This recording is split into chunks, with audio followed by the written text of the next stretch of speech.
There's a huge story that hasn't been told yet to mankind, and we deserve to get this story out to everybody. A lot of people on this planet are, unfortunately, because they've been victims of the religious system, are waiting to die so that they can live. And that's a big problem that we have. What DNA is and how it operates, that's the big secret here, because once you understand that, then you're going to open yourself up to understanding how to reprogram yourself. 432 hertz and 528 hertz. It's been scientifically proven to literally reprogram your DNA. It's an elevation of consciousness. You've gone from the primordial level of consciousness, the physical meat mode level, to a 5D ascension level of consciousness. Your body is still in the third dimension, but you're thinking from a much higher dimension, a much higher level. DNA is a storage medium. In other words, it's a hard drive. This is peer-reviewed science, by the way, guys. 1 gram of DNA, which is enough to put a little tiny drop on the tip of your finger, can store 700 terabytes of data. Zeros and ones that make your phone work and make your computer work. Zeros and one bits of data, zeros and ones, can be stored on DNA. We're walking USB drives. Literally, inside of your body right now, you can store 13.5 billion years of data. Ironically, that's how old the universe is. You literally have all the information stored in your body from the beginning of time until this very moment, inside of you.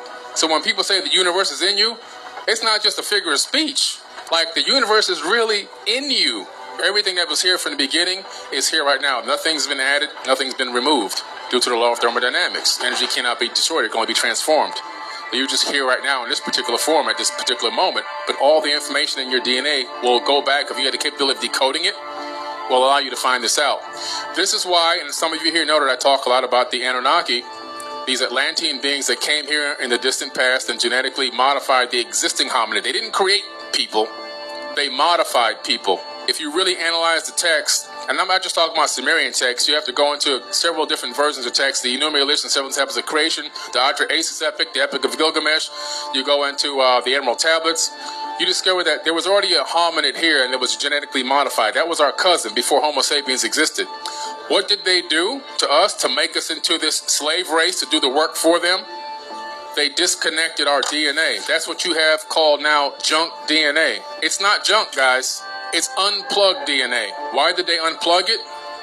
Because our cousins, unlike you've been taught, were way smarter than us. I'm not talking technologically smarter. I'm talking about spiritually smarter.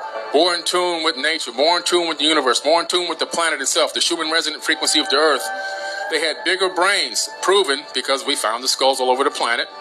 They had, probably because of bigger brains, most likely had bigger pineal glands, which is your spiritual antenna. All humans right now, we have billions of magnetite crystals in our brains. We don't even use them.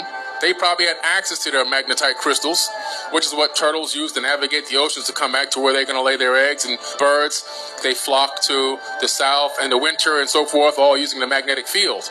Well, we have the same capability, but right now we've been disconnected from using that. If a tsunami comes inland, before it even hits, all the wild animals run to the mountains and the hills.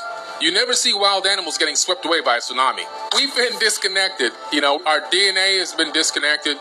Our consciousness has been reduced. They've already scientifically proven and found out that a worship gene was embedded into the human genome.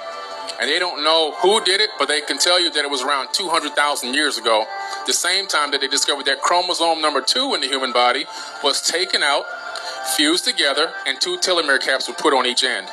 Again, this is something done in a laboratory, admitted by mainstream scientists, but they can't figure out who did it. They can only tell you when. Oh, about 200,000 years ago.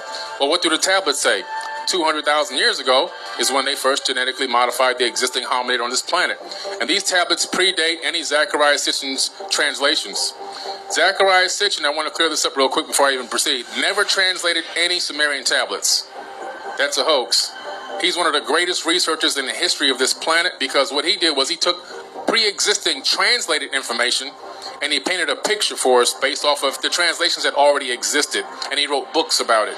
He never translated the Sumerian tablets. The Sumerian tablets were translated, in some cases, 100 years before he was even born. This is back in the 1700s and 1800s that the Sumerian tablets, the ones that have the information about these beings coming here and so forth and genetic modifying people, the Atrahasis epic and the Enuma Elish were translated before he was even born. So he never translated. He just painted a picture. He tried to pull together information from the tablets, the Mahabharata, the Bhagavad Gita, the Nag Hammadi scripts, the Emerald tablets, and he tried to paint a picture as to what he thought happened in the ancient past. Was he 1,000% accurate? Probably not. But who is? Nobody's going to be 100% accurate on anything that they put together. We're all researching. We're all searching for answers and information. But just to clear that up, because I got to get rid of that, debunk that big lie that floats around that we shouldn't listen to anything the Sumerian tablets have to say because they were only translated by Zechariah Sitchin. That's actually that's a lie. What does it have to do with DNA? Well, if you look into the Tower of Babel incident that happened, it's recorded in the Bible, but the Bible copied it directly from where? The Sumerian tablets, which predate the Bible by 6,000 years. Ironically, if you look what the majority of religious people that believe in that book, they only think that the earth and people are only 6,000 years old. Why is that? Because the Sumerian tablets date back to 6,000 years. That's when the most recent recorded history in terms of a lot of information was available. So they're going off of information that was plagiarized into other religious texts. But Sumerians in this epic, there's a Tower of Babel being built in Babylon. And this tower is rivaling the tower that was built by these Anunnaki beings, these Atlantean people.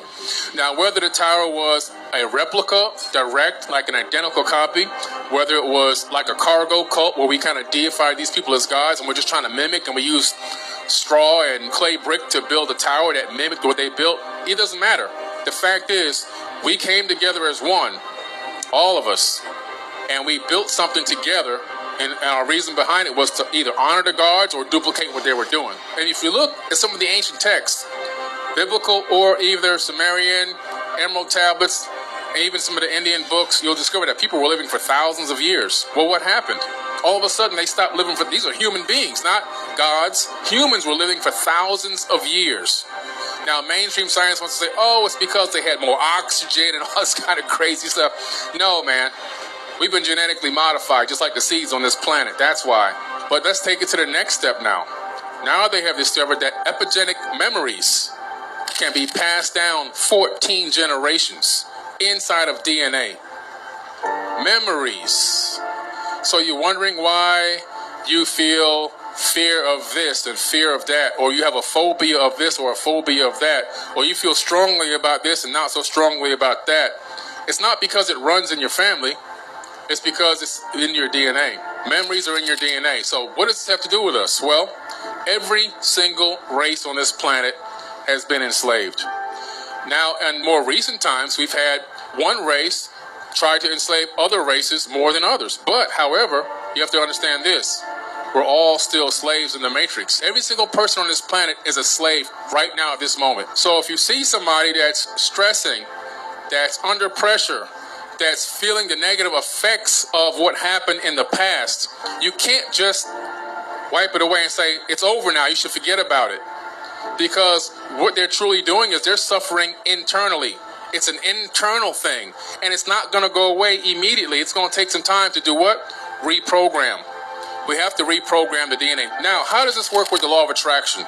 What we have to do as a people on this planet is we have to literally take the system that the elites put over us to control us and keep us dumbed down and stupid and low vibrational.